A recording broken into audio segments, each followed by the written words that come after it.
Hello everyone! আজ আমি আবার বসে পড়েছি কাঠগোলাপের ওই কাঁটাটা বানানোর পর। এবার একটা সাবিত্রী থিমের ওপর কাঁটা বানানোর জন্য। তো সাবিত্রী থিমে আমি অ্যাড করেছি আ পদ্ম ফুল এবং একটা পদ্ম থালা, যার মধ্যে এই সাবিত্রীতে যেগুলো লাগে যেমন নতুন শাড়ি, শাঁখা, সিঁদুর, আলতা, সেই সব এলিমেন্টগুলো আমি অ্যাড করেছি এবং একটা প্রদীপ অ্যাড করেছি। তো অ্যাকচুয়ালি সাবিত্রী ব্রত হলো উড়িষ্যার একটা ট্র্যাডিশনাল ব্রত, যেটা হাসব্যান্ডের লংগেভিটির জন্য করা হয় সাধারণত। তো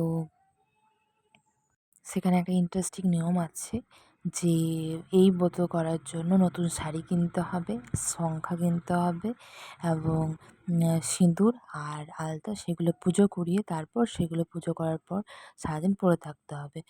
তো ইন্টারেস্টিং কি নতুন শাড়ি পাওয়া যাবে আরকি। তো আমি সেই থিমের একটা মানে চুলের কাঁটা বানানোর চেষ্টা করছিলাম।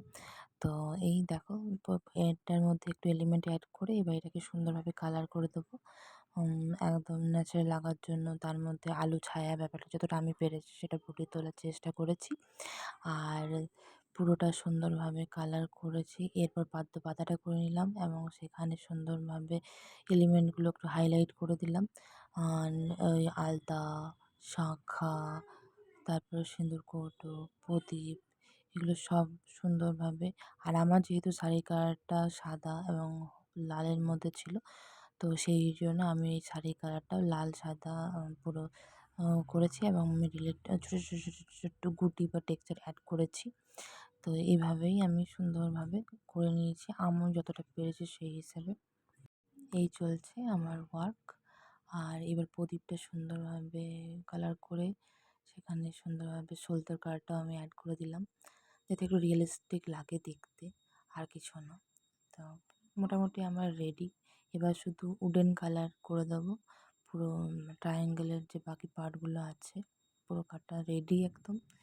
এরপর চলো তোমাদের আমি দেখাবো পরে ঠিক কেমন লাগছে। এবার আমি এভাবে রেডি হয়ে খোঁপাতে এই কাঁটাটা দিয়েছিলাম, দেখো ঠিক কেমন লাগছে। বাই।